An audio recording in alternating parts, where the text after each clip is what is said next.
What's going on, guys? Welcome to another edition of the It Doesn't Matter podcast. I'm your host. I'm the Notorious One. I am Dom. And tonight we're throwing it way back tonight where we all lived. We're not known all of each other, but we was all in the building. Shut up.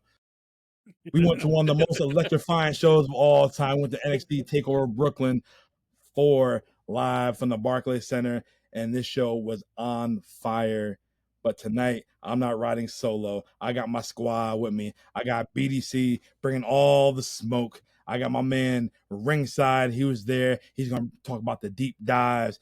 Stratfax was in the building. And you know, he's speaking nothing but the gospel. And Poppy Platino, he's here to cause some chaos. What's going on, fellas? How y'all doing? All right, see, you say I start chaos, and there you get a phone call. Yeah, that's from the producer, Booby. My word. Here we go already. What's going on, fellas? What's up, baby? How we gonna do this tonight? Listen a little bit. How we gonna do it? You know, I know why this is. I know why we're having so many problems right now is because this time the problems weren't with the show. It's with us because the show was pretty damn good, wasn't it, guys? Goddamn right. Damn you guys right. are some misfits in action. Absolutely. That's what y'all MIA. I'm a filthy animal. What you talking about? Well, bad connection. That's correct. All right. So we were all in the building.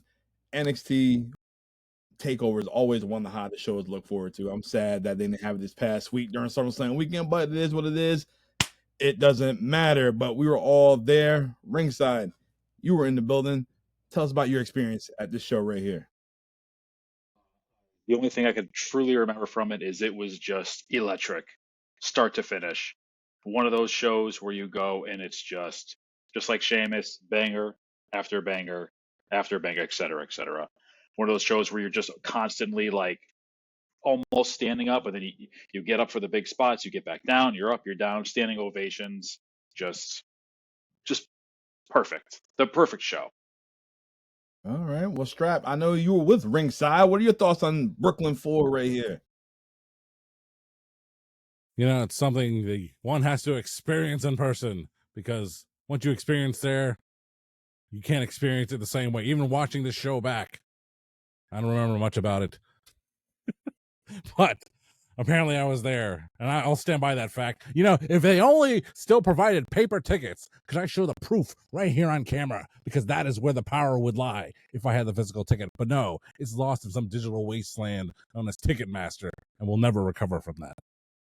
I think the last show they did paper tickets, at least here, was the 2015 TakeOver 1. Because I still have the stub for that one, and after that, I have no actual evidence We get that. of no paper trail. So I'm pretty sure that was like a Barclays thing, and then everybody just adopted it, and that was it. That's gonna be a collector's item. Hope you know that. Damn right. I hope so. All right, and Platino, I know this is your first takeover because we drove down to Brooklyn, and then you had the pleasure of meeting BDC for the first time. He pulled up from Delaware, and we were one. What's your thoughts on this show right here? Yeah, I gotta agree with ringside. Banger after banger after banger. There's some stuff that I'm gonna talk about later on that involves another company, but that's for later on. But yeah, what a night, and it was great to experience it. You know, talk about AEW because the connection might act up by then. But all right, BDC, what about you? All I know is that this show was one of those shows where I didn't want to leave my seat, and I actually didn't leave my seat. Usually at every wrestling show, I find a point where I'm like, okay, dead point, go get something to eat, walk around, do whatever. This was not one of those shows. This show, from the time I got there, I sat there till the show was over, and then that's when we left. It was an amazing show all the way through from start to finish. There you go. Seems like the show matters already. Well, all right, a video package kicks off of Johnny Gargano costing Aleister Black his NXT championship, and they showed Tommaso Ciampa. And you already know DIY, they had their struggles, and we're about to get the trilogy between Johnny Gargano and Tommaso Ciampa in your main event. So we got Mauro Ranallo, Nigel McGuinness, and what's the name? Showtime? Or Primetime? Percy Watson? Showtime. Percy Watson. Showtime. Percy Watson on commentary. Like I said, they are in Brooklyn. In our opening match, is the Undisputed Era. Roderick Strong, my boy, and Kyle O'Reilly taking on Mustache Mountain of Tyler Bate and Trent Seven. And my God, what an opening match. The way to kick off the crowd, get them all hyped up. I know John's probably thinking, damn, Dom's going to talk about Roger Strong being the Messiah for the backbreaker. He's probably thinking some shit like that, but I know how he is. Why I always talk about Roger Strong, but you can't go wrong. This is a classic match right here. Tyler Bate, he showed how strong he was. He had one dude on his shoulders. He's swinging another dude. Had one dude, two dudes for like a German suplex. You can't go wrong. It's an opening match. I definitely enjoy it. Ringside, what are your thoughts on this match right here? What a way to start off this show. Just high energy, super fast. Everything they did was crisp. Everything they hit was right on the button. Sometimes I forget how good Roderick Strong was. There was a period of time, probably 2018, 2019, where he was one of the best wrestlers on the planet, period, anywhere. And it just shows. They were like all four guys, they all looked great. Like you said, Tyler Bates, the strongest man alive. Dudes throwing dudes for 25 minutes. Pause. And and it was just absolutely perfect. I couldn't get up. I loved hearing Morrow call Undisputed Era holding the Summer of Sleaze, because Kyle O'Reilly and Roderick Strong, pretty sleazy dudes, just Kyle O'Reilly playing the belt. It was perfect. So like I said, fast, crisp, awesome, start to finish. I'm only going to say good things about the show. I hope you know that. That's all it's going to be. Damn right. It was an amazing match right there. Undisputed Era won with the high and low. It was fluent. It was clean. Strap, you're not much of an NXT guy. What are your thoughts on this opening match right here? I highly enjoy the historical point of view of things, and one of the first notes is seeing Kyle O'Reilly and Roderick Strong here. Of course, they're currently in AEW, and it's like, forget them right now. These guys, the Undisputed Era, these two, they could totally and legitimately take away the tag team championships from the Hurt Syndicate. Those two guys could. The current day paragon of Kyle O'Reilly and Roderick Strong, maybe not, because these two guys were in boss mode here in NXT, and just like Ringside said, Roderick Strong, he's been a great wrestler for a very, very long time. It was so great to see him get his desserts in WWE/NXT at this time, and Roderick Strong, always a guy I literally run into in real life all the time. Like anytime we're at a wrestling show, Ring of Honor, NXT. I remember in Coney Island, I'm going to the bathroom somewhere, that he's coming right out. I was like, hey, I know you recognize me, or maybe not. I don't know. Wow. Yeah, my don't wink. want to say them. Oh. My wink. But no, these like I got my Facebook profile picture. It's from me in the best shape of my life. When I die, that's the photo you're gonna use. Everyone's gonna use. I don't wish death on anyone here in Roderick Strong and Kyle O'Reilly, but this is their pinnacle right there. These two right there as the tag team champions. Well, so them against Mustache Mountain, another, like, they're from the UK, no shit. So they're contemporaries over there. But anyway, thoughts on this match is that it was just a great match, and it was a lot of fun, and it just took me back to a time when everything was right in pro wrestling. That's right. So after the match, the War Raiders took out the Undisputed Eras, and they want the tag team titles, and they damn sure made a statement. BDC, what are your thoughts on the War Raiders at this time? That's the War Raiders, not the Viking Raiders, not the Viking Experience, the War Raiders. They were on a different level as well at that point in time. They literally looked like they could pretty much destroy anyone at that time. And when they came out after that match and just completely decimated the Undisputed Era, you just knew that it was going to be a hard-hitting rivalry after that. You just knew it. Damn right. Lots, I know you were big on NXT at this time. We all were. What are your thoughts on the tag team division at this time with the Undisputed Era, Mustache Mountain, and the Undisputed Era, or War Raiders? Excuse me. Yeah, I'm a big fan of the War Raiders when they were War Machine back in Ring of Honor, especially Hanson. That guy, a big dude that can move like a cruiserweight. It's so unheard of and so it's incredible just looking at that. When they came in for the little after match shenanigans, I was like, I don't remember seeing that, but that was well worth it to set up a new rivalry for the next takeover. It reminds me like a more athletic I was just saying LOD. They were really dominant, but they can move a little bit better, have better matches. They didn't have the power just like those guys, but when you got in the ring, they earned their respect from everybody. But what they did was incredible. But also Tyler Bate. Nasty. If that man was about a foot taller, I think he'd be champion in WWE right now. Unfortunately, he's 5'7", 5'8", maybe if that. Strong as a fucking ox. What he showed in that match, I don't remember seeing that.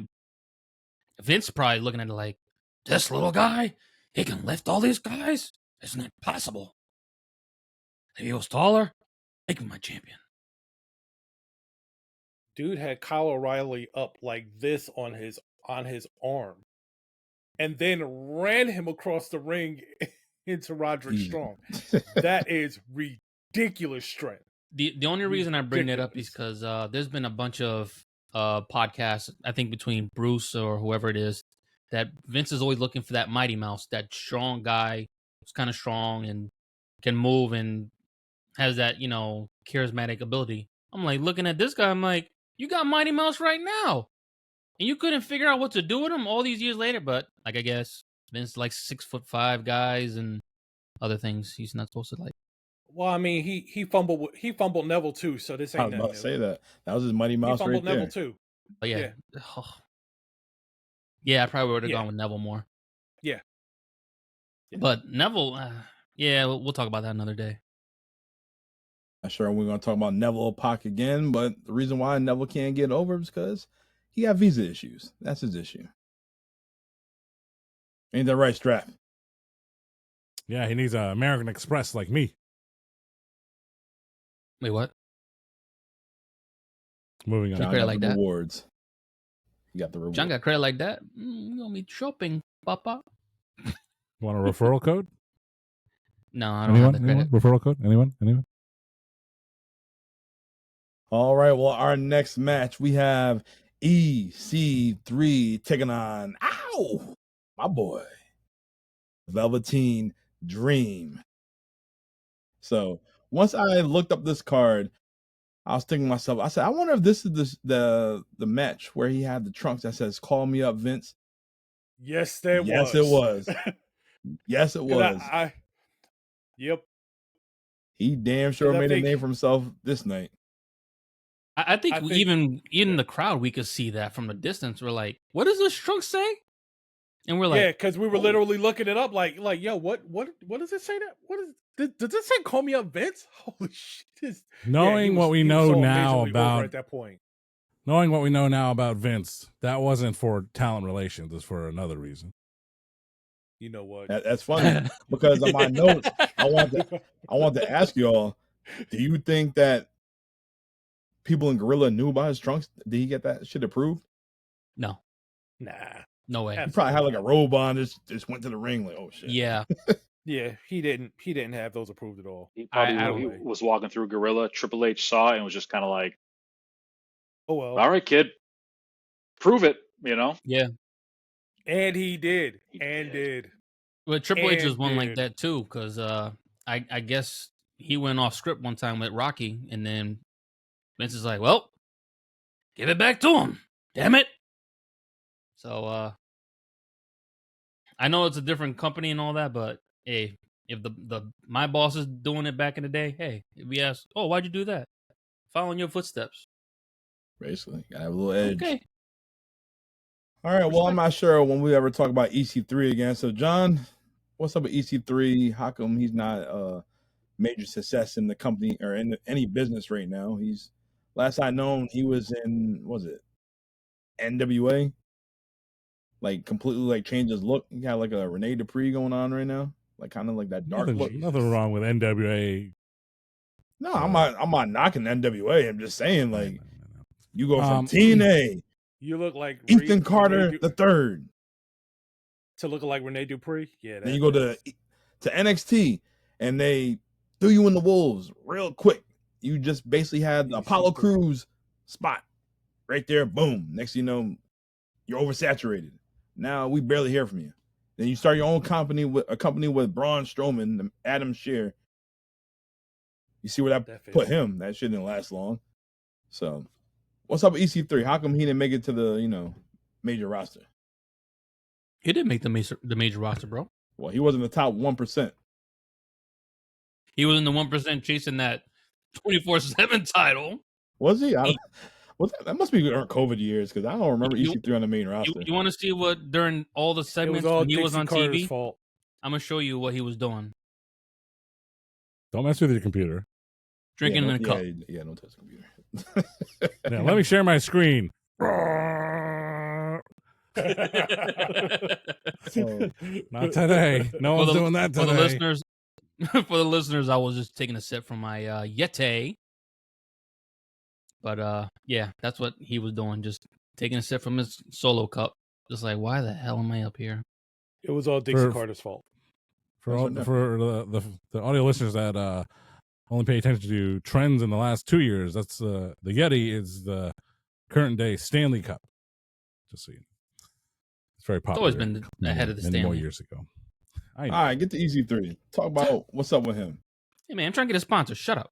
We don't want no Yeti. I'm chomping at the bit to talk about watch EC3. WWE Nitro podcast with me and BDC. We talk about the Yeti and all that masking tape. We'll talk about that some. All right, get back to the time on Nitro is over. Thank God. So people might cringe at this, but I watched most of the time. I watch these shows in advance. I watched TakeOver hours ago. Today, it's so fresh in my mind, and this might drive people nuts, or maybe it makes the most sense. But when the video package comes up and they're doing they're getting ready for this match, EC3 Velveteen. Only thing I can think of EC3, that gimmick, that character right there, his look, his demeanor, that's MJF. They had MJF in 2019 or 2018 rather, before MJF was MJF. They had him already in EC3.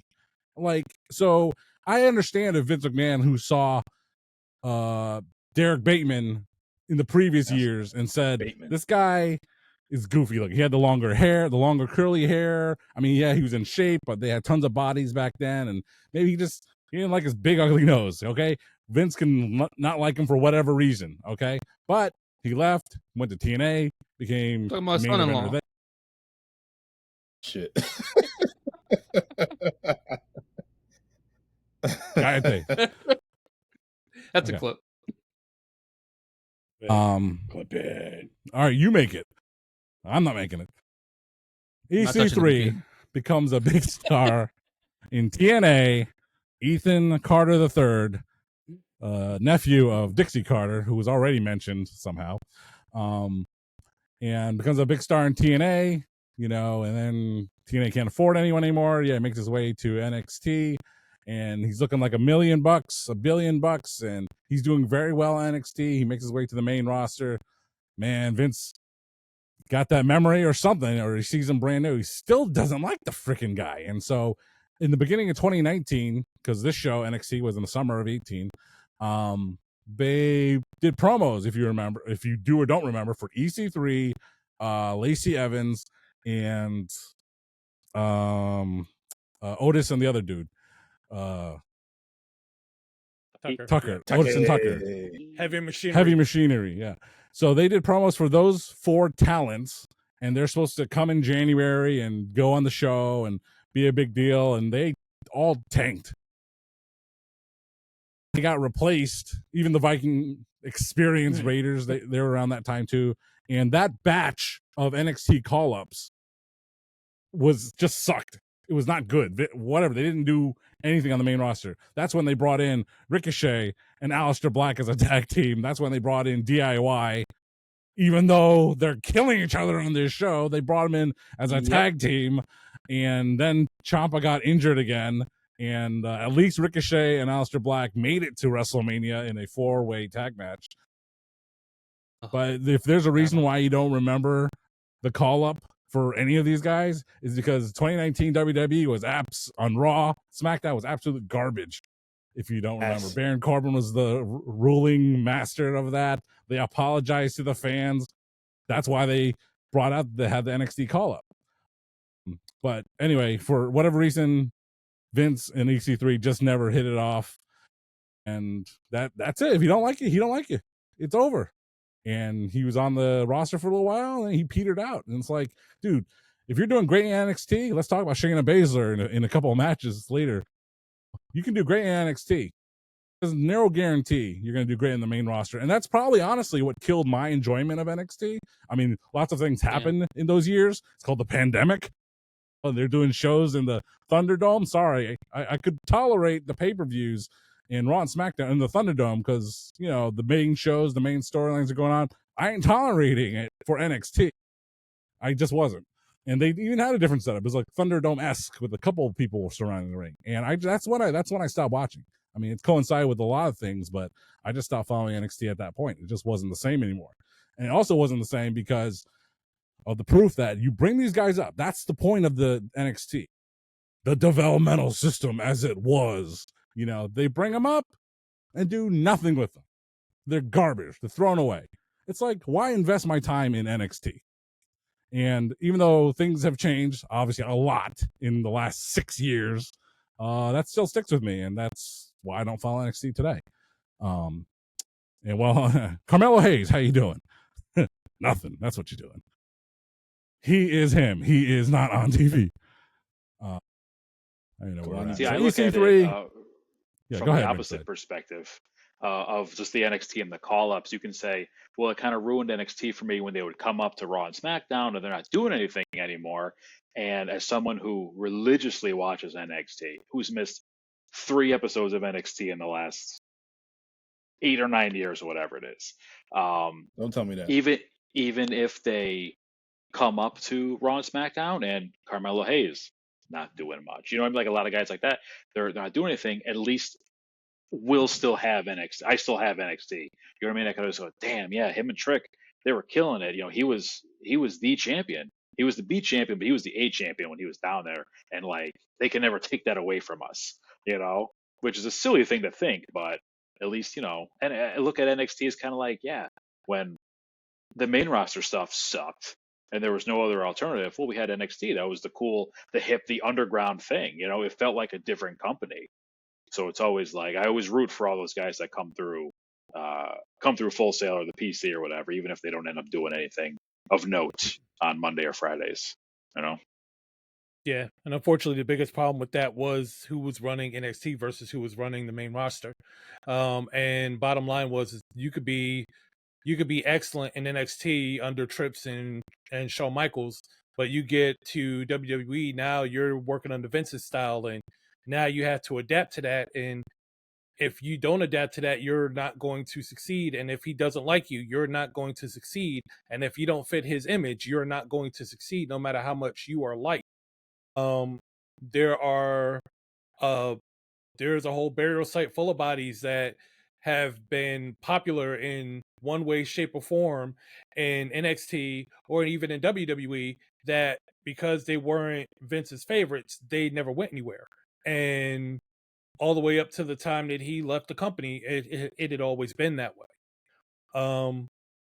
Nowadays, it just seems more like business decisions. But back then, when there really did feel like there was a more personal touch to that, it was literally, if Vince didn't like you, it didn't matter how much love and how much respect and how over you were in NXT, you came up to WWE and you got nothing. You got nothing. There's maybe one exception to that rule, and that's KO. He's the only one that probably broke the mold because he's not the type of guy that Vince looks for. he's not, but Vince, there was something about Kevin Owens that he liked. There was something about him that he absolutely liked. Because I mean, to have him come up as NXT champion at the time and beat John Cena clean in a match. Night one, the first, his debut match at that. Yeah. That was Vince. So there was something about him that he really liked. Vince had a few guys from NXT that definitely made a statement. Seth Rollins, Roman Reigns, Dean Ambrose. Then we're talking about this type of NXT. That was the previous NXT. Black and Gold. Black and Gold. Yeah, we're talking Black and Gold. That NXT, that was like FCW switching over to NXT. That was pre-network NXT. It was still on Hulu at that time for us, the US. Yeah. Yep. So I can't agree with you on that one, Dom. But prior to that, after that though, maybe Kevin Owens. Finn had one shot, and then once he got injured, like, oh, see, can't even stay healthy for one match. He's too little. That's Seth's fault. Well, I mean, champion again. I mean, the four horsewomen. I think the reason the four horsewomen managed to stick is because of Charlotte Flair. Not to say that they're not all good. They're all awesome, but because Charlotte Flair is a part of that, and it's the four horsemen via the four horsemen. That was kind of like, oh well, she's Ric Flair's daughter, and you know she's gonna be big for the business, so we've got to keep this going. So he likes blondes. Yeah, he loves Charlotte Flair. So you know you love Charlotte Flair. You have Becky and Bayley and Sasha all kind of tied to her. You can't kind of bring one without the other, and even in that, it took them forever to get Bayley up. So you know. Yeah. She was the weakest link at the time. So she was the one at helping the time. At the time, she was the one helping out the girls down in NXT too. So we needed somebody to stick around. Because you had Team Bad. You had what was it? What was Dean Bella, and then and Paige, Charlotte, and Becky were the third team. Yeah. And Bayley was holding down for NXT at the time. I think they called it PCP or something like that. PCB. Oh, jeez. Garbage. Like that. Submission sorority. Google that right now. Right now. That would have been a good. Hey, well, do it on your computer. Do it on your computer. Google it at your computer at work. Everybody, please. No. No. All right, well, let's get to this match right here. EC3, the bigger guy. God damn, we haven't got to this fucking match yet.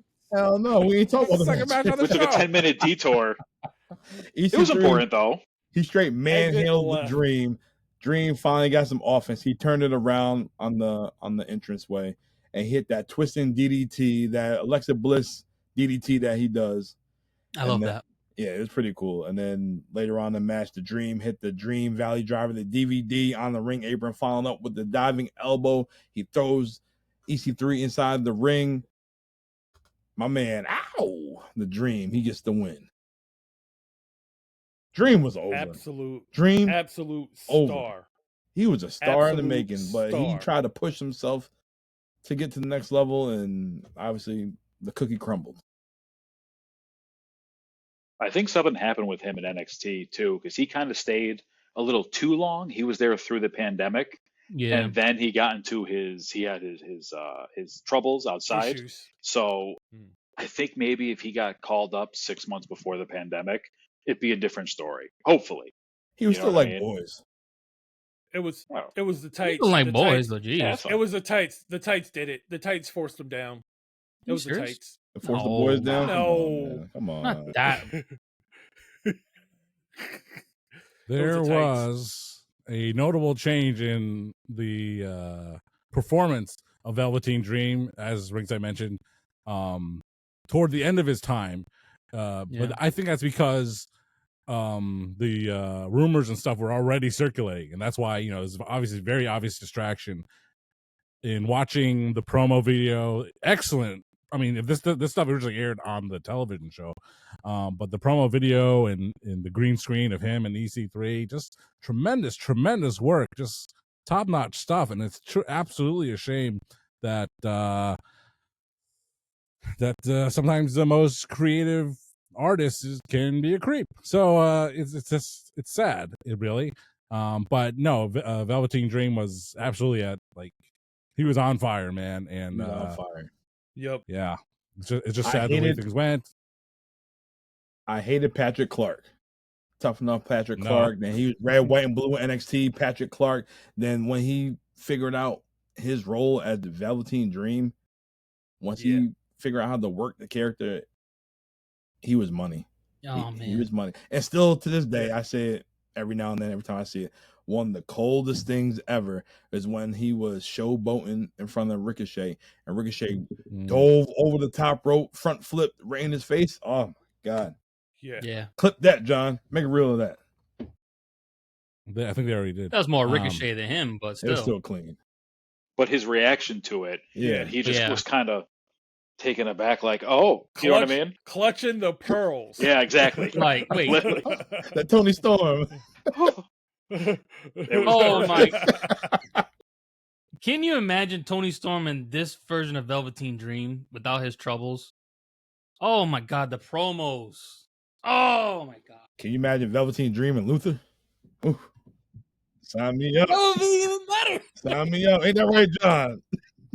Luther. But Velveteen with Hey, that reminds me. When was Luther's last match? All right. Well, after the match is over, and NXT was known for this, they always had their new signee in the crowd, and this time it was Matt Riddle. And man, I'm mad because Plaza and I literally saw this guy a week before this. We seen him a week before at Dodge Stadium, home of the Sea Unicorns, Connecticut Defenders, Navigators, whatever you want to call them. It doesn't matter. They suck anyway. But the California Penal League doesn't make no difference. Way to bury him, Dom. No, we're talking about the team. We ain't talking about the Dream. The Norwich Sea Unicorns, brother. Yeah, the Sea Unicorns. Like, Good damn, no one gets autographs. Tom Williams, fire now. He ain't coming in here. Whatever. We'll sell out in there. Podcast. But yeah, we had a chance to talk to Dodge him. Stadium. We missed it. Yeah, we could have had his autograph like cheap.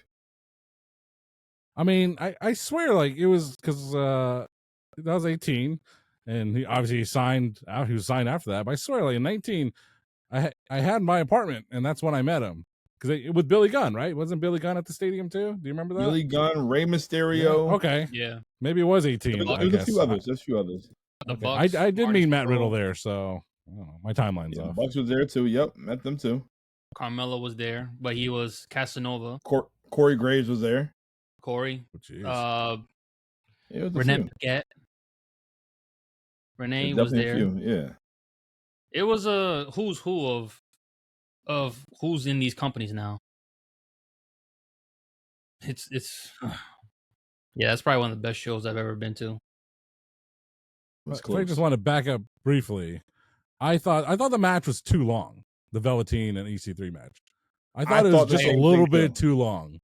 Like it was good, but it was just a little too long for who they were. It's like they didn't earn their place yet because they're. I mean, Velveteen being still really, really not a rookie, but they're in NXT. I mean, EC3. I mean, he was a TNA World Champion, so hey, there you go. And he was in NXT before that, so I just thought they're giving way too much time, but it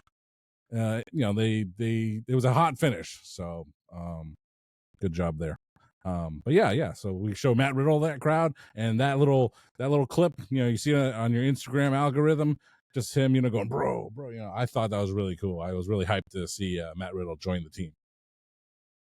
Me too. So I guess my question is, if they didn't give them the extra time, who did they give it to? Did they give it to Kairi Sane and Shayna Baszler? Do they give Gargano and Ciampa a full hour as opposed to the 40-something minutes the match was? What do they? Yeah.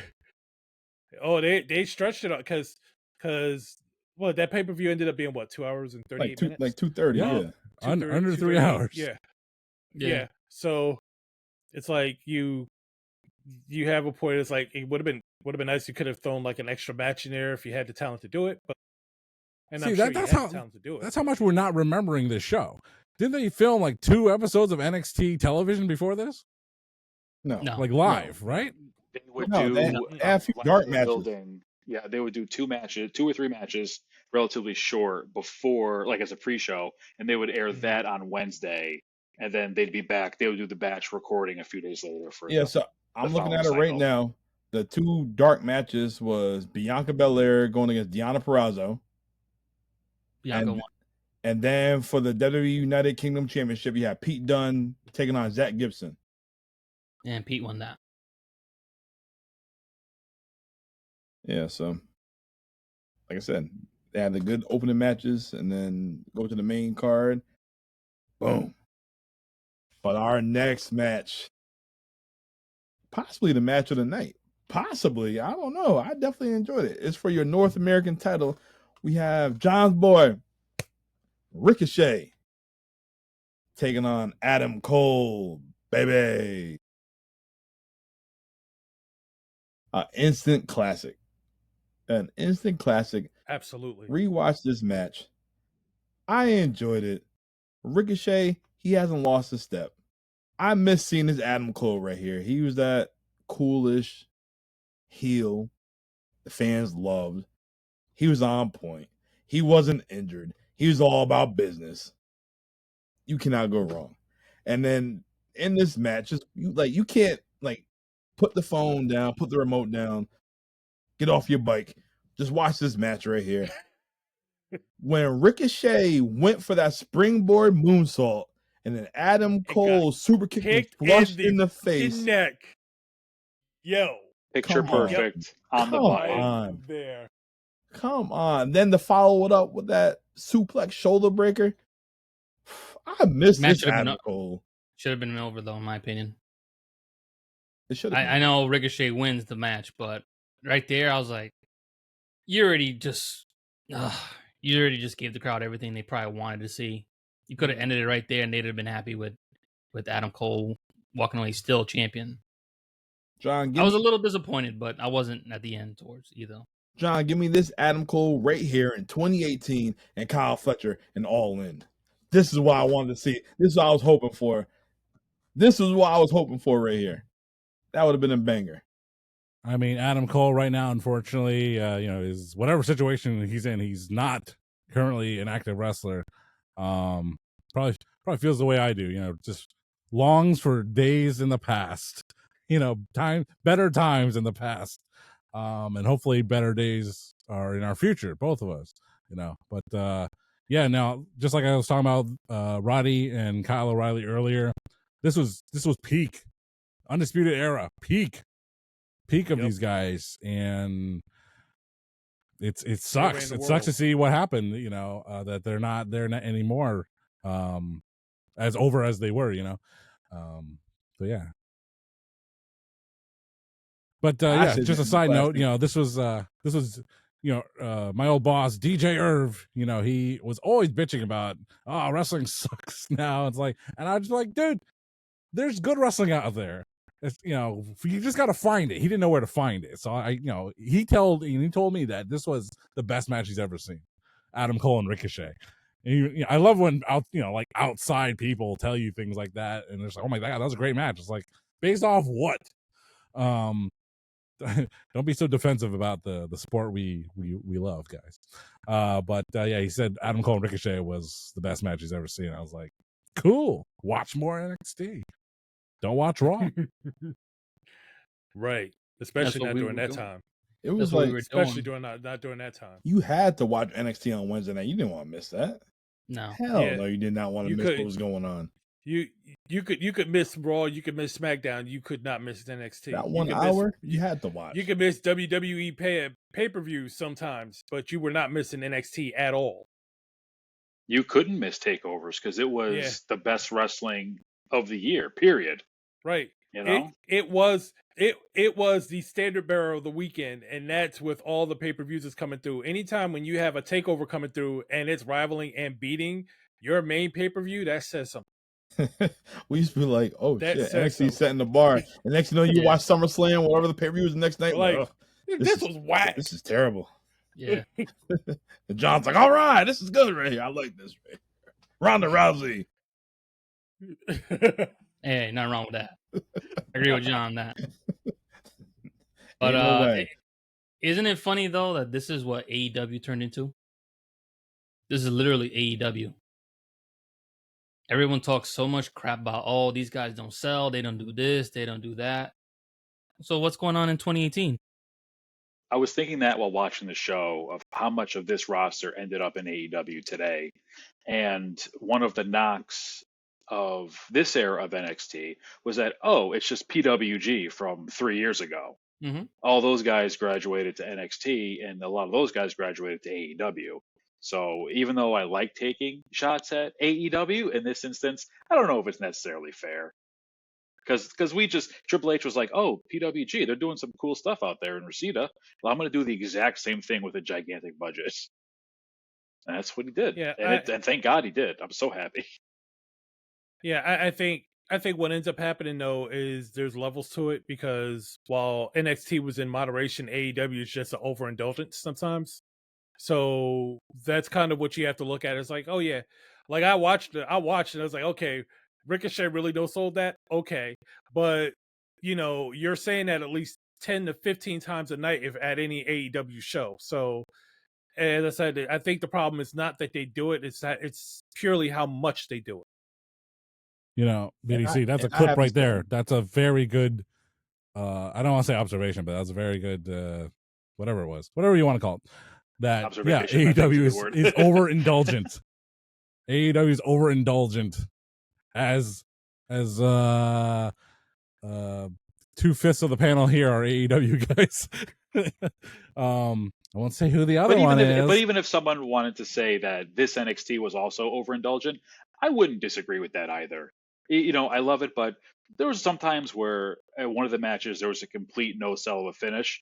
He got up to the fighting spirit thing, which is cool, but we don't need 14. You don't want that kickouts. every match. Yeah, you don't want that every match. Yeah. So, but what I was gonna say is Triple H, he got it right, especially with the PLEs now. 5 matches, boom, that's it. Might want you wanting to have a little bit more. AEW, 14 matches.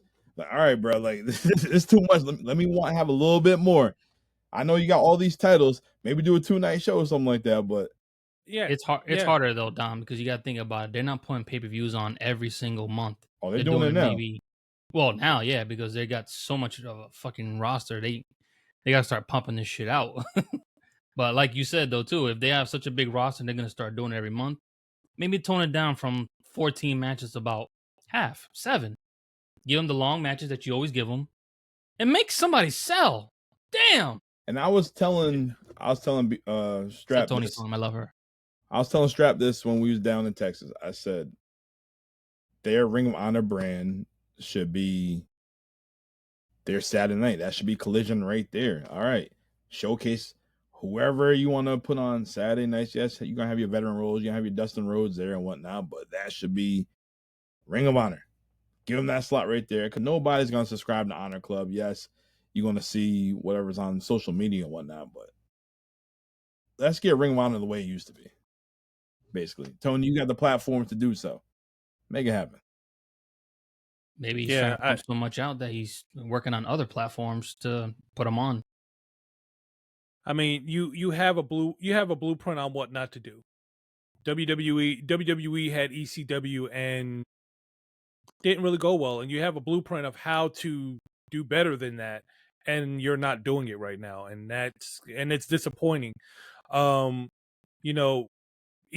was what it was, and it was like lightning in a bottle, literally.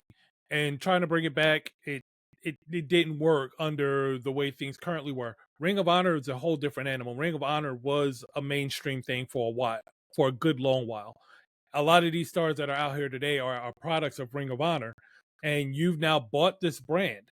You have some of these talents in your company, and you have not brought Ring of Honor even remotely back to where it was or even close. You basically make it feel like a developmental, and Ring of Honor deserves more than that.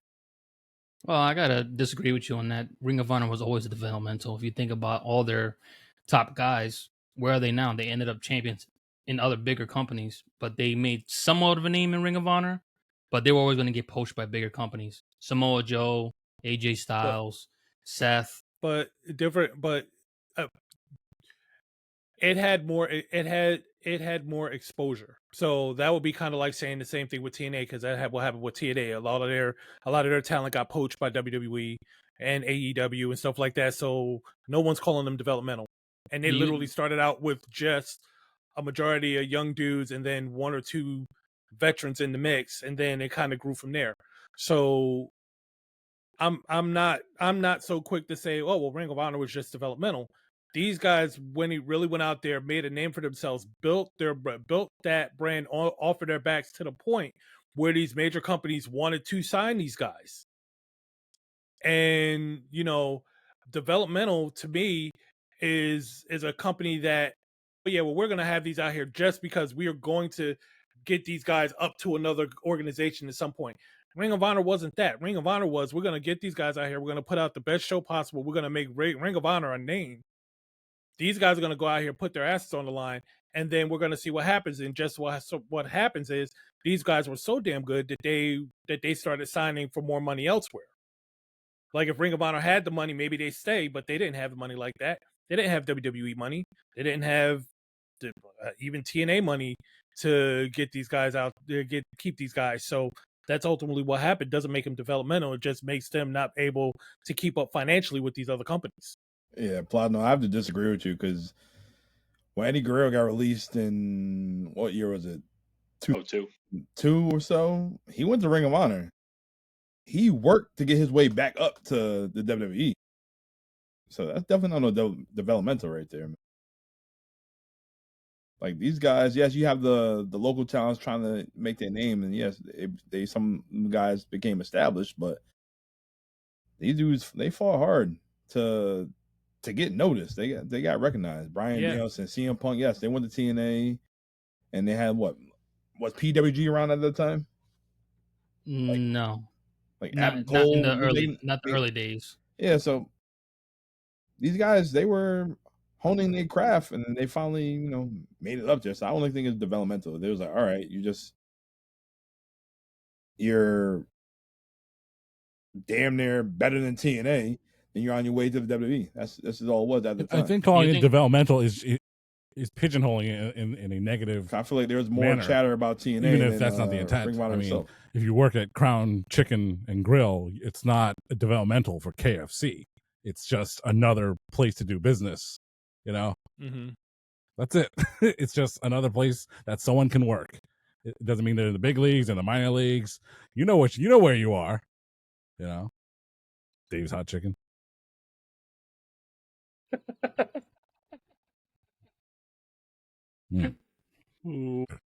I think maybe it's just there's so many companies now that it's so hard, and there's so much.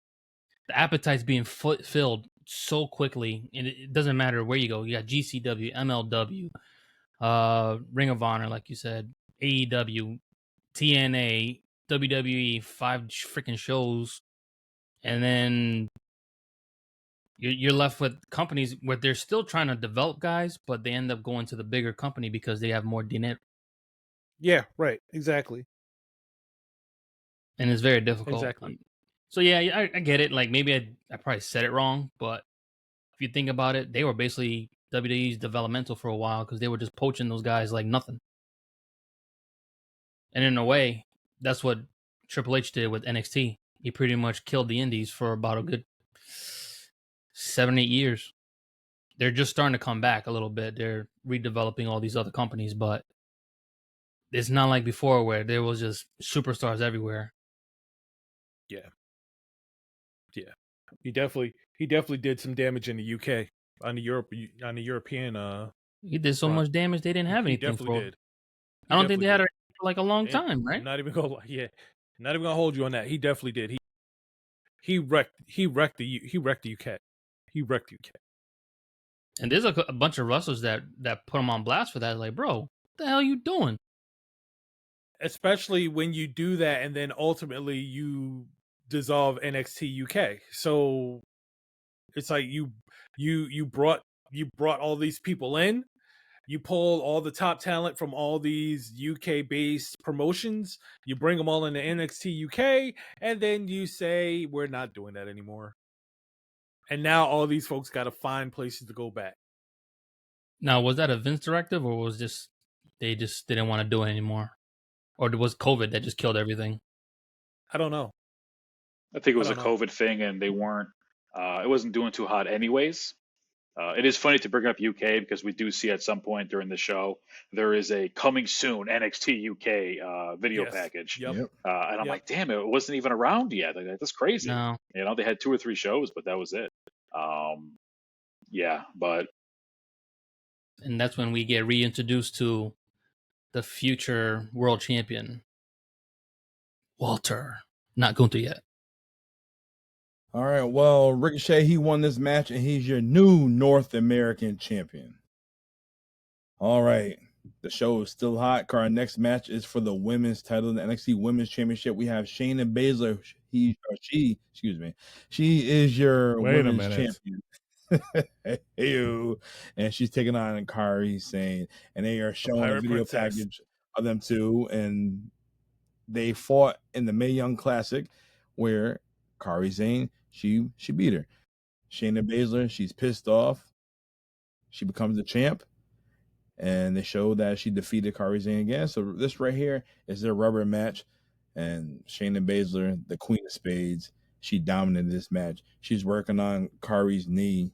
But Kairi finally heated up. She steamrolls Shayna Baszler. But Baszler, she's just too damn strong for Kairi Sane. She eventually goes. You know what Shayna Baszler did that we haven't really seen on Monday Night Raw?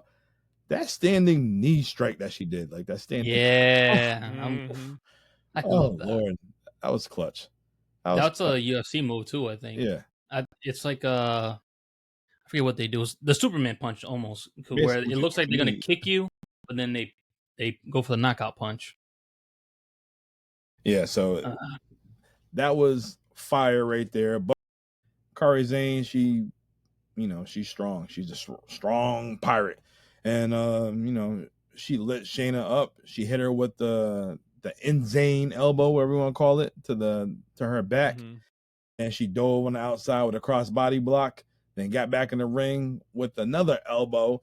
Shayna kicks out, and then Shayna catches her with the John, I might butcher it, the Karabuta clutch. Is that how you say it, John? Karafuda. Karafuda, yeah. That, well. Wait, say that again, BDC? I think I like that one better. What, Karafuda? Yes. I thought it was a B in there. Isn't that a T? Karabuta. Kombucha? The Barracuda. Nah, it'd have been quick. Anyways. Prebiotics are good for your tummy. Anyway, she countered that 1, 2, 3. Kairi Sane, she's your new women's champion. Hell of a match. Maybe they should have took some of that time from the EC3 and Velveteen match and gave it to the women. Well, that's what I'm to the question that I asked. Circle gets a square. Dom, you are the new winner of our new Yeti Cup. Yeah. I'm getting as a sponsor. I don't care what V we're gets a doing. square. So I enjoyed it. It wasn't no instant classic, but it definitely was a good match. It was a good PLE pay-per-view quality match. So what are your thoughts on this match right here? I think there's some revisionist history when it comes to Shayna Baszler in general in her time in WWE, because her main roster run wasn't particularly good. She didn't have nearly as good matches as she did in NXT. She had a super long reign in NXT, 2 reigns. Probably, I feel like it was a year and a half total between the two of them. And I definitely was going into this like, okay, like, all right, I know Baszler was good, but I don't remember anything spectacular. And this match just blew me away. It was so good. She was doing the joint manipulation when she was kind of torturing Kairi Sane, her elbow, I believe. The crowd's going crazy for it. And it's like, but we love Kairi. Why are we cheering for you to stomp this poor small woman? Like, you're being very mean right now, Shayna. But I thought this was an awesome match. And any of us who were like, oh well, Shayna kind of blew it. She wasn't much. This kind of goes back to John's point earlier. To I don't like NXT because when they get up to Raw, like they kind of suck. Shayna's a perfect example of that. She was a star down there, in Full Sail, and this proved it. It was such a good match. I totally forgot that Kairi won. I love the finish. I thought it was awesome. It was great. Shayna, probably one of her top matches on the main roster was against Ronda Rousey. Ronda Rousey's last match, I want to say. Wasn't that like a SummerSlam? Yep. That's It sad. was. That's sad. Because they actually let him go. Yeah. She has so They much let him go. potential. The problem is Shayna's not a pretty blonde with all these features that everyone's looking for. She's a fighter. She's a legit MMA bully. And they still don't know how to market that. Granted, Ronda was that bully too, but she was a pretty girl. So, well, all right, we can do something with that. But Shayna is that, I don't know who to compare her to. AEW's doing it right with Marina Shafir. Yeah, that's what they should have done. Basically, Look at John because smiling over WWE, there, John. because basically WWE couldn't do anything with Marina Shafir either. So, Well, Marina was still learning the game, so I got to give her a little pass on that. Plus, I think she was pregnant this time too. Pregnancies. Always ruining women wrestlers. It's terrible. Well, that's what happened when you did the Messiah, the backbreaker. Huh? Go ahead, Roddy. Here we go. I knew it. Like watching this, and obviously with modern knowledge, it's like I think Shayna Baszler and probably Triple H also knew that. Listen, Vince ain't gonna like you. You're not gonna make it there. I'm gonna push the hell out of you because I like you. I know what you can do. I think you're great. But where other people, they might have a chance or a shot on the main roster. I know you have no shot on the main roster. So I'm going to do the best with you that I can, keep you as long as I can. And that's why she was in NXT for so long, is because of that. And that's why she was pushed so hard. They had opportunity with her. Man, what a great opportunity for her to beat Becky Lynch at the Pan Mania.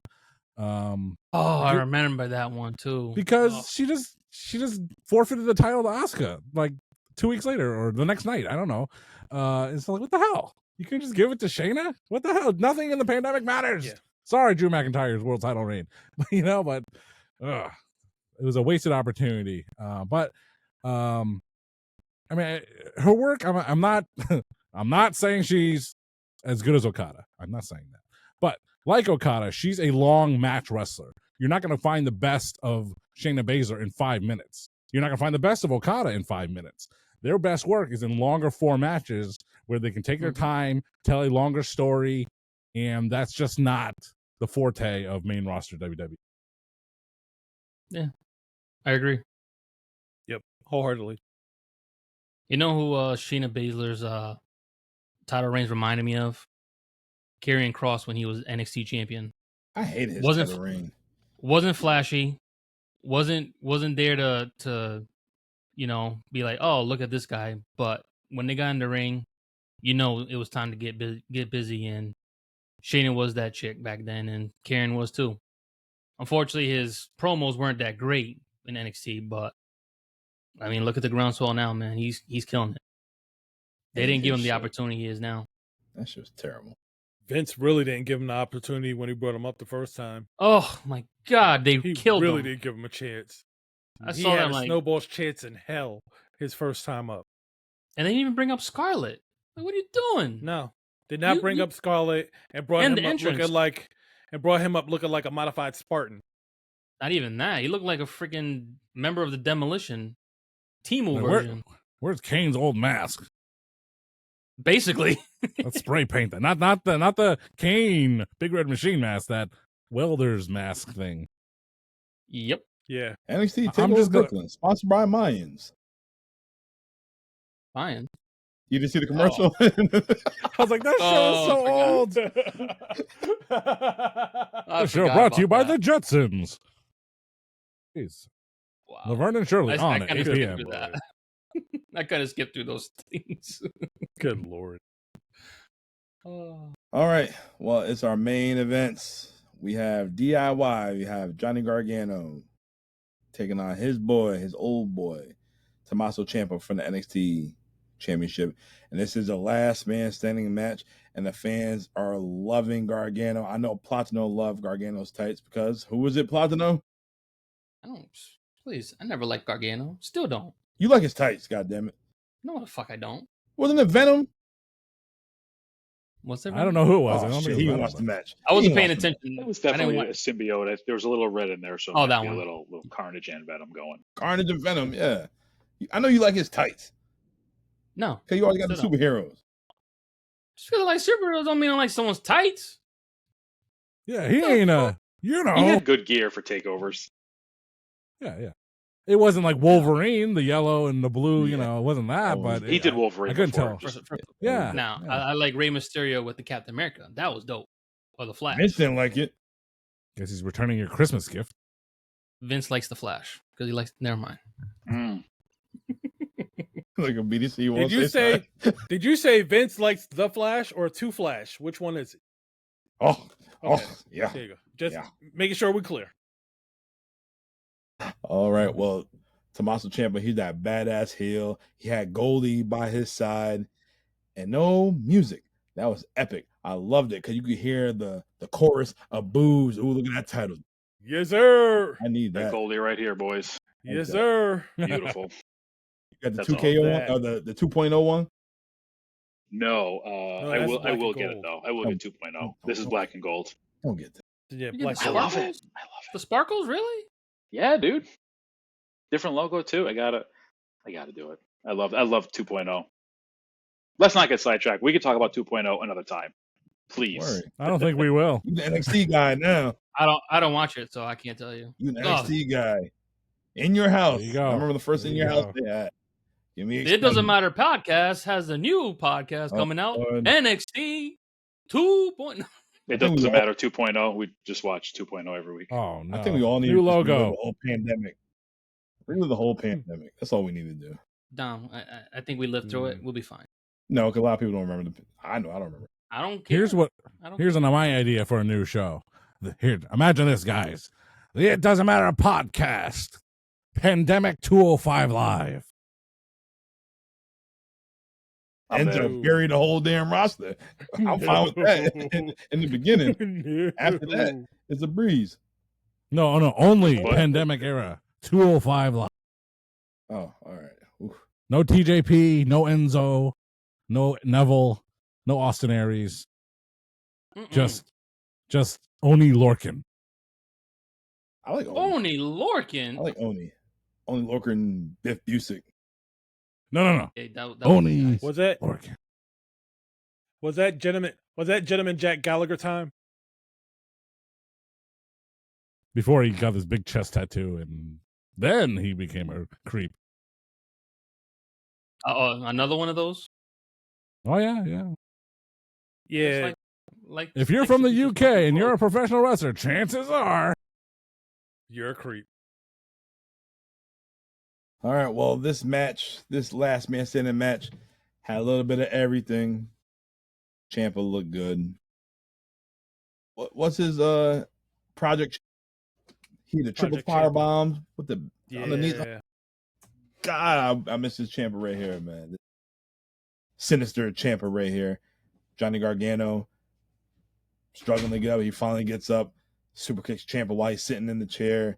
These guys fighting through the crowd, fighting the entranceway. I loved it. You can't go wrong with this right here. Ringside, what are your thoughts on this last man standing match right here? I believe earlier in the show, BDC mentioned how sometimes AEW can get a little overindulgent. And I think this match was a little overindulgent as well. Like we said, it went probably 45 minutes, close to an hour with all the video packages and the entrances and all the aftermath. It was very good. They did some incredible, innovative things. I love when they pull up the mat off the ring and there's just the boards are there and they're doing DDTs. That to me, it's like, that's a huge, oh my God, like don't get hurt, please. Really cool stuff. They stack the tables inverted to one another. And I believe Ciampa went through those. That's got to really hurt hitting the frame of the table with your back going through. Yeah, this Ciampa was such a bastard, just straight up a total bastard, man. I believe it was at TakeOver New Orleans where he was powerbombed on the floor. They had the mat, so it was just the concrete, and the crowd chanted, "You deserve it," which I think is the first time somebody ever took a move and "You deserve it" was chanted at them. Yeah. Which just goes to show how the audience felt about him, how good he was at the time with this character. like I said, for a couple of their matches, fast, crisp. They hit everything. Everything looked good. It was just another really good match. Last man standing matches, I'm not really a fan of because there's so much. I don't want to say wasted time, but it drags in parts, and I'm very, very much against that. I'm like, I just want to get from A to B with a little detour. We don't need to pause, take a breath, chill out for a minute. There was at one point where a crew member was Gargano accidentally hit a crew member. And then Ciampa threw the crew member on top of Gargano and just started chucking furniture from ringside. And he was laying it in. That dude was on top of Gargano, like protecting him almost. And he just threw Nigel's chair at him and just threw a chair. And this poor dude is just like, just beat up by furniture. He was getting jacked. Yeah. He was getting jacked. Really good match. I didn't care. I shouldn't say I didn't care for the finish. It was a different finish for sure. Ciampa being handcuffed to the stage and Gargano doing a running knee, falling off the stage, just kind of suiciding himself onto some of the road cases, and then Ciampa but wormed his way out of the finish. He just stood off the stage, still handcuffed, feet landed first. Gargano couldn't get up. And then we had like 10 minutes of just Johnny Gargano has dislocated knee. No, like, what are we going to do? And I'm like, oh, it's over though. The show's over. This is kind of... Doesn't matter. This is extra stuff now. And I thought for sure they were going to hit the logo. We were going to say the copyright. All right, guys, go home. And then Ciampa was going to come out and beat his ass again. But he came close. Really good match. Little much, but I can't say too many bad things about it. They went all out. Very good. That's what they went all out. They did. Before it was cool. Platinum, what are your thoughts on this match? Yeah, the ending was, I don't know, ringside didn't like the ending. I love the ending. It was very smart on Ciampa. That's ring awareness to know, all right, I got to the count of 10. Let me just slip right here. Boom. And I still got the title. It's not like with the way Roman did. I hated that freaking pandemic match. Thanks a lot, Dom. You've reminded me of a damn pandemic match. At least you remember it. I don't. Oh, my God. He was not up for the 10 count.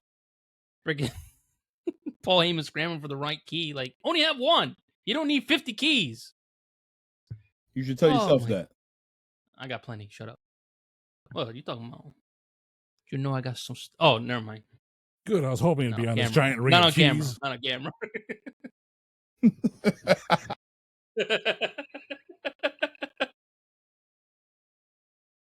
No, I love this match still. Like, all the brawling, all the shenanigans. A lot of it was much at times, but still, the ending. I'm all about the finish. If it's something I don't see very often, it's not used. I love it. So, great finish, in my opinion. And unfortunately, I think even Tommaso had a blown ACL after this match, too. If it was this match or was another one, I forget he had with Gargano. I think it might have been the next one, I want to say. But, Tommaso, every time he had a big match, my man would get hurt. Yep. Every time. BDC, what are your thoughts on this main event? I, too, thought it was an awesome match. I thought it was a great match. These two in the ring with each other are absolute gold. They feed off of each other flawlessly. And, they tell a story like nothing else. It's like, if these two wrestled every night, I'd be cool. That being said, I will say I do see Ringside's point where the match felt like it started to get long, especially once the handcuffs came into play. Because I saw so many opportunities where the handcuffs could have been truly utilized before they actually were and could have ended the match way, way sooner. And I just thought at that point, once you have a prop like handcuffs, which is pretty much, is going to be involved in the finish, it's just like now you're just dragging it along to see where it's going to be utilized, where it's going to be used. Ciampa was laying on the ground outside the ring. There's a pole right there. Gargano could have came out the ring, handcuffed him to the ground. He would have never been able to get up on his feet, and the match would have been over. That was one. You could have handcuffed him to the rope on both sides, wore the crap out of him until he couldn't get up anymore. That's two. So there was all these opportunities where once the handcuffs were in play, it was like, okay, I can see how this match is ending, and it just took an extra 5 to 10 minutes to get there, and that's when it felt a little long to me. But outside of that, the match was great. I think how it ended, if Gargano wasn't going to win, was perfect. Was that he would lose his shit and he would go overboard and end up costing himself, which is what he did. And so that was perfect. I mean, a lot of their battles was Ciampa just taking the opportunities that were presented to him, and that's exactly what he did. It was like, okay, you crashed yourself out. Let me just go ahead and get on my feet because I ain't got to be on him long. I just got to be on him before 10.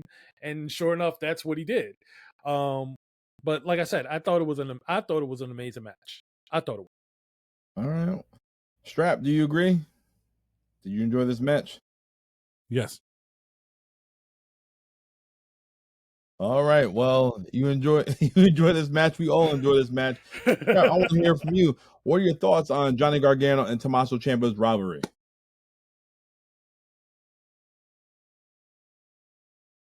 Yes. Yeah, no, it was brought up a second ago that it had. I think it was the WrestleMania weekend NXT. It was supposed to be Gargano and Ciampa again, and Ciampa couldn't make it, so it was turned into Adam Cole and Gargano. Maybe. Am I right on that? Yeah. Yep. Ringside. So yeah, the whole feud. It was just.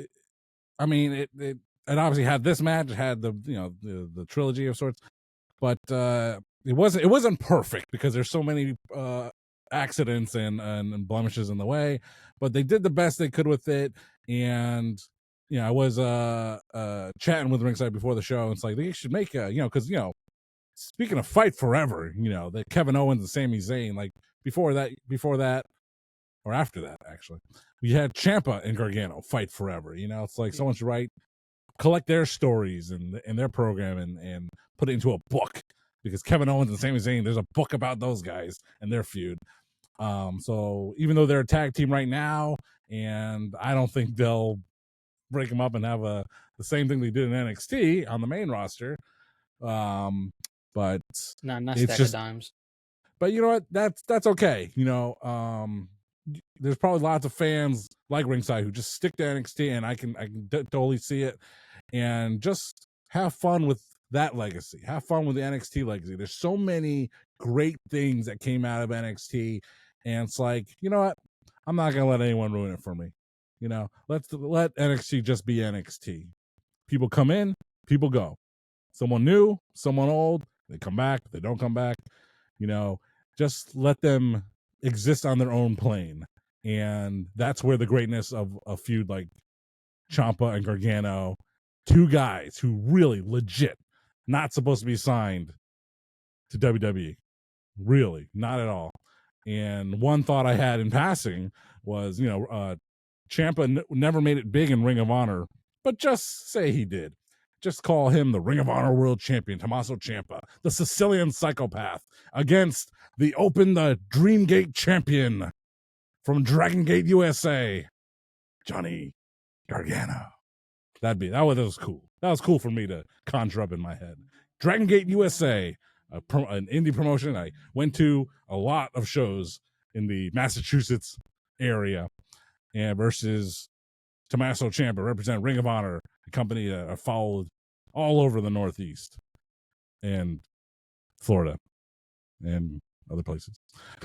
So, but yeah, it was a great legendary feud, and yeah, that's what I gotta say about that. All right.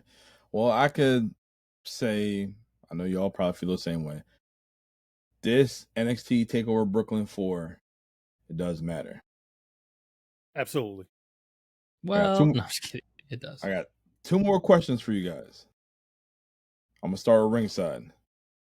From this card right here, who on the main roster do you believe should have succeeded after this?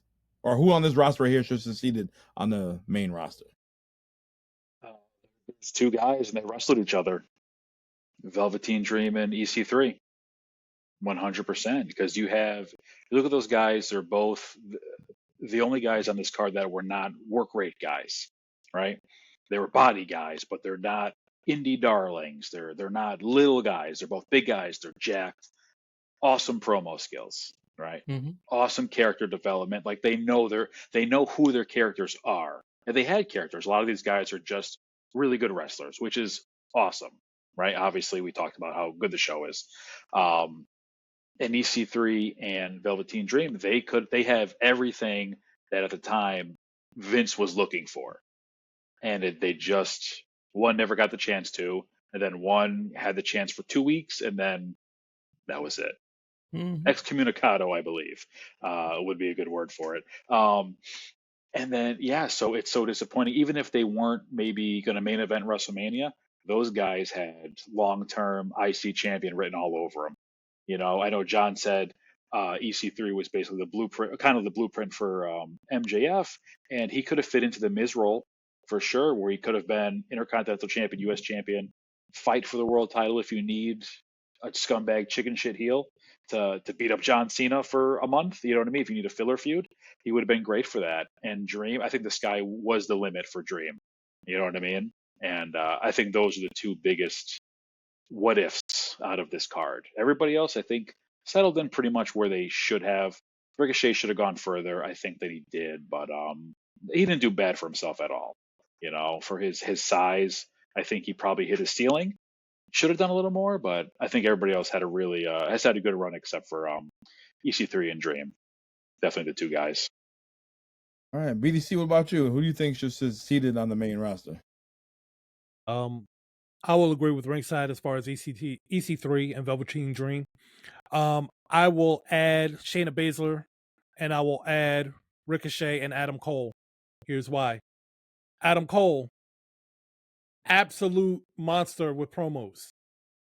Absolute monster with promos. And in WWE, if you can talk, you can succeed. Ricochet, we know what he can do in the ring.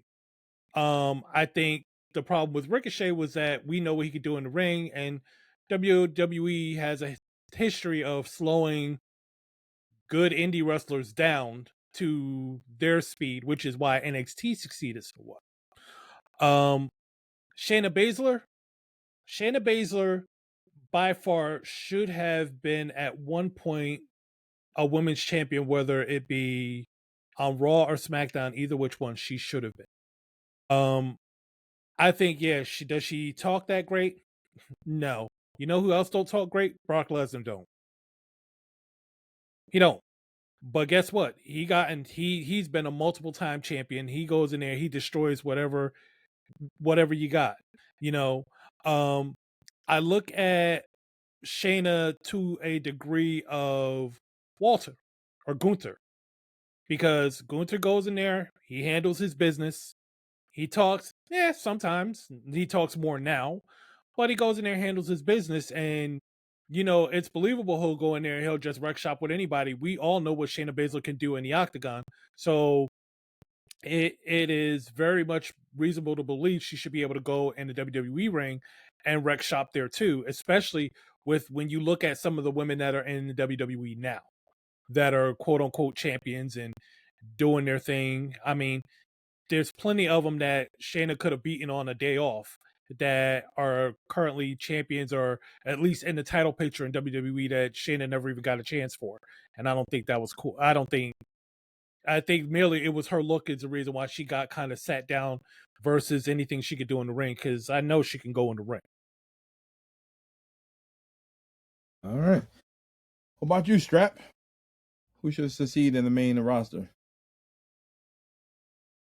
Before I answer that, I just want to throw out that during the celebration or during the later parts of the match of the Velveteen Dream and EC3, things that remind me of things. So Velveteen really reminded me of the Macho Man Randy Savage there.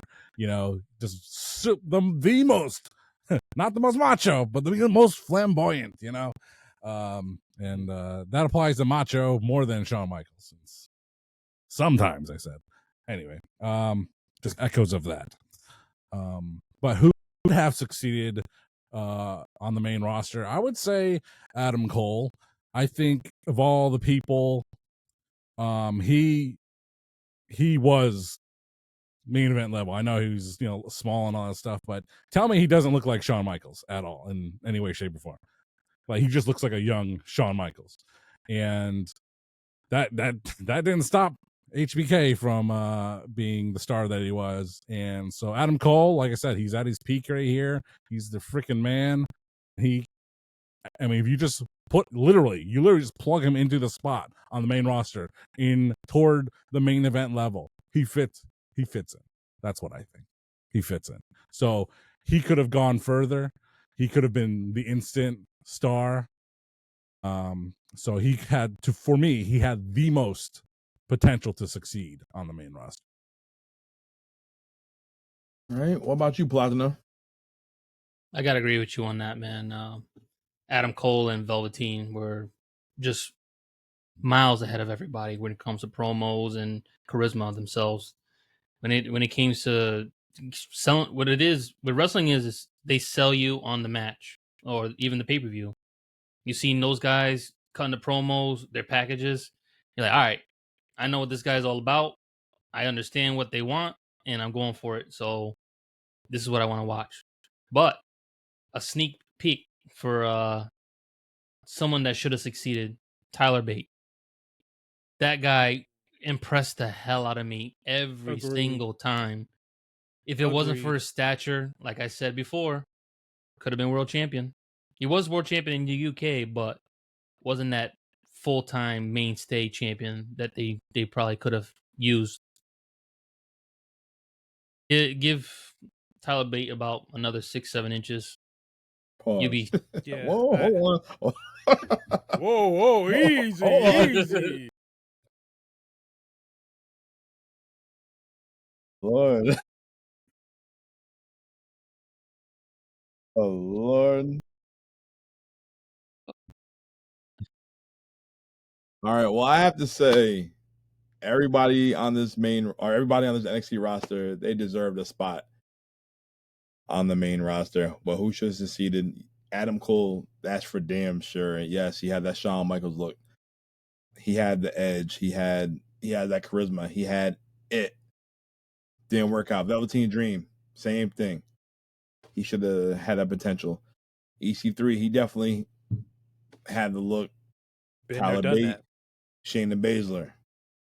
The only one I would probably say at that time that wouldn't be like a good fit would probably be Trent Seven. Why? Just because of his build. Yes, he's a great worker, but just that's not Vince's look right there. Like, nah, it's not my thing. So that's not his thing. That's what I'm referring to. But yeah. And he's not tall enough. Yeah. And I think in the case of Tyler Bate, I think he is a guy that could have definitely filled a Finn Balor type role. If Finn Balor becomes champion and he's really successful with it, you could see Tyler Bate kind of getting slotted into that based on what he could do in the ring, and could develop his mic skills. I think once Finn Balor won the world championship and was done the next night, they're like, yeah, we're not putting any more small guys like that in there again. We're not doing it. True. We're not doing it anymore. Like it was over. Because I mean, you had like Rey Mysterio's been world heavyweight champion before. He was WWE champion for about 2 hours. You had other smaller guys who's been champion before, but it seemed like after Finn Balor did it and did not last longer after that, it didn't really happen again. I think Brian was the last one too prior to that, and yeah, his injuries hurt him too. If you're talking about physiques only, BDC, you would go from Finn Balor to Kevin Owens. Really? Kevin Owens is an entirely different animal. Kevin Owens is an entirely different animal. Oh, you don't think it's funny because you have the pot belly? Okay. Oh, that's of course I absolutely get it, but yeah, thus the entirely different animal. You're going to have to bleep this out in a second. What? All right. Well, Ay, Dios mío. like I said beforehand, we all agree that this show mattered. Go back, check out NXT TakeOver Brooklyn 4. Because next week is BDC's choice. We're taking it back to SummerSlam 1994. I'm going to run through the card right quick. Here we go. In our opening match, we have Bam Bam Bigelow and IRS Erwin R. Shyster taking on the Head Shrinkers of Fatu and Samu. And those are Samoans. In our next match is for the Women's Championship. We have Alundra Blaze taking on Bull Nakano. Oh, Okay. don't sleep on this match. Our Yeah, next match buddy. is for the Intercontinental Championship. We have Razor Ramon with Walter Payton taking on Diesel. Why is Walter there? Wait, hold Find out on. next week. Who's Diesel? Just kidding. Oh, Glenn Jacobs. It's back in time, changes the timeline. What's right? fake Diesel doing here in the United Center? already? Oh, Lord. All right. So Already? after this, we have Tatanka taking on Lex Luger. Oh, jeez. Then we That was have the match. Jeff Jarrett taking on Mabel. Squash. Artist versus artist. And for the WWF Championship in a steel cage match, we have Bret the Hitman Hart taking on his brother, Owen Hart. Strap, I know we talked about we're going to watch this. Platinum said we're going to watch this. Well, we're going to review it next week. Hey, Owen. How you doing? Oh, You're looking at the sorry. wrong spot. You got to look down. That's another story. All right, well, our next match is your main event. The match I want to do for Wrestling That Made Us, but might not watch it again. We're going to watch it for next week. We have The Undertaker with Paul Bearer taking on The Undertaker with Ted DiBiase. I still have never seen this match. Well, you going to watch it next week. Yes, sir. I think I'll skip it. Just kidding. I thought that was a The main glitch event. there. You're like, the main event. I'm like, that was Bret and Owen. Oh my God, they didn't close the show? It And they was closed the show. not. Oh, man. Not close. Terrible. No wonder why Brett left. And it's funny that I'm we're your covering this show. champion, and I'm not closing out your show. WCW money looks good to me, Vince. Nah, he said 3 years later. No, same thing. It's funny that how we're talking about this card right here because Naked Gun just came out and Leslie Nielsen's going to figure out the mystery of The Undertaker. And go check out What? Naked Gun. Are you serious? Watch SummerSlam 94. You're going to see all the vignettes of Naked Gun, the OG Naked Gun. Wait, you serious? I ain't lying to you. What I are got it the on odds? DVD. Want to What borrow are it? the what are the odds? I got it on VHS. I know what I'm doing. Apparently. Book well. I book well. It's going to shoot. EDC, can't wait to relive this show next week. All right. Well, NXT TakeOver Brooklyn 4, it was straight fire from the top all the way down to the bottom. From Adam Cole super kicking Ricochet's head off to Johnny Gargano losing his damn mind. This was the peak of the black and gold, and it was definitely worth Yes, indeed. watching. BDC, Platino, ringside. Thank you all for bringing the heat. If you guys enjoyed this show, if you guys enjoyed the vibe, subscribe, give us a 5-star rating like RVD, or you're going to catch a super kick to the face. We're bringing love, we're bringing laughs, and we're bringing leg drops every single goddamn week. Yep. So I want to take let me take a minute before we get off. Get off of here. I want to shout out 3 people who met my brother over the weekend up in Jersey. Be the green shirt guy. IG is Superfan Smiles with a Z. Kerry Thomas and Marilyn Jones. They really hooked my brother up and me up, and I appreciate that entirely. And he actually did tell them about the podcast, so they may actually be watching. And just want to shout them out and say thank you. Thank you very much for giving us a little something for the weekend. Very much appreciated. Yes, yes. So protect your neck, respect the classics, and remember, wrestling hits different. It lives for your soul. I am Notorious One. I am Dom. I'm here at ringside. I'm here at BDC. I'm here with StratFacts. I'm here with the Dominican Dream, Papi Platano. Baby. And next week, SummerSlam 1994. We will see y'all next time. Boo. Better super kick. Shawn Michaels kicking Shelton or this one last? This one. Might be this one last night. Boom.